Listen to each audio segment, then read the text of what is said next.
Welcome back to Corners Are Cut. Today I'm diving into the world of nu metal as I review Limp Bizkit's iconic debut album, $3 Bill Y'all.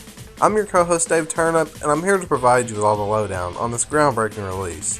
But before I dig into the album, let's take a quick trip down memory lane and explore the origins of Limp Bizkit. Hey man, wake up and smell the concrete. It's strange to see you change like the LB. Psycho female blowing up my phone line. You need to tighten that screw, it's been loose for a long time. Well, I guess it would be nice if I could touch your body. The band burst onto the scene in the late 90s, hailing from Jacksonville, Florida, and quickly became synonymous with the nu metal genre. Led by the charismatic frontman Fred Durst, Limp Bizkit brought together elements of rap, metal, and alternative rock to create a distinct sound that resonated with a whole generation. With their energetic live performances and captivating stage presence, Limp Bizkit quickly captured the attention of music fans worldwide.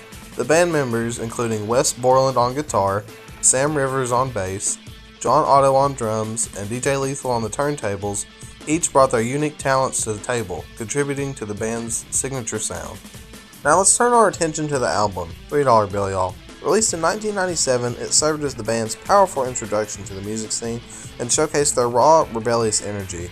From the moment you press play, you're hit with intense guitar riffs, pulsating bass lines, and Fred Durst's distinctive vocal delivery.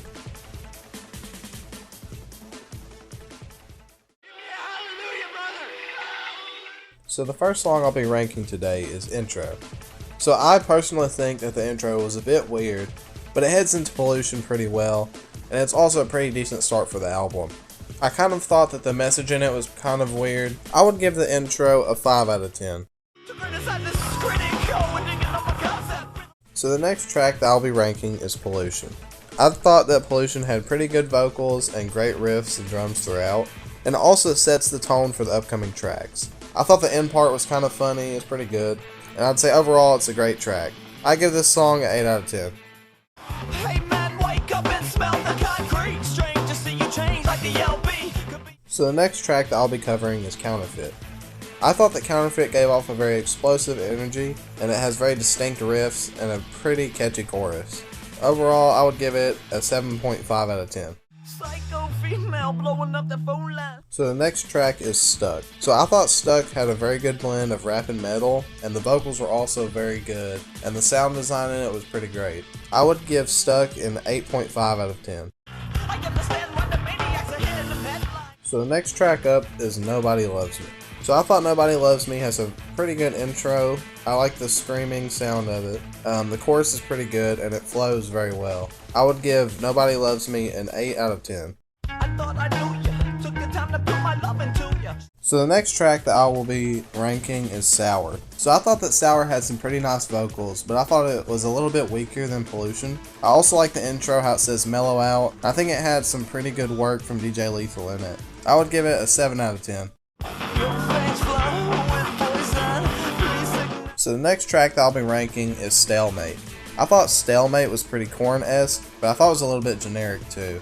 It has a pretty decent midsection. I would rate Stalemate a 6 out of 10. So we're on to the next track, we have Clunk. So I thought Clunk, it was decent, but it was too short for me. It was pretty heavy. I think it has pretty good elements such as the drums and riffs, but I think it would be better as a transition track to Faith. So I would give Clunk a 6 out of 10. Well, I guess it would be nice if I could touch your body. So now we're on to Faith. So Faith is actually a cover of George Michael's song Faith, the same name. So I thought Limp Bizkit's version had pretty infectious energy. I thought the production was pretty good. And it's also a great cover, and it adds a lot of new elements to an old track. I would rate Faith a 9.5 out of 10. So on to the next track, we have Stinkfinger. So I thought Stinkfinger was a pretty good short track. It has a great breakdown, but to me it sounds a little bit like out of tune, I guess you could say. I would rank Stinkfinger a 7.5 out of 10. Separating the true breeds, my friends and my family had a vision when the... So now we move on to Indigo Flow. So Indigo Flow, I thought it was a pretty great track. It had very great rapping, had a very nice flow. The energy was very good, and it was very upbeat. I thought it was too short though.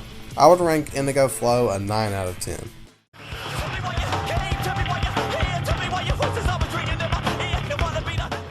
So now we're moving on to Leech. So if you don't know, Leech actually began as a demo track. So I thought Leech had pretty good screaming vocals in it, and the production was also very good. I would give Leech a 7 out of 10. So frustrated.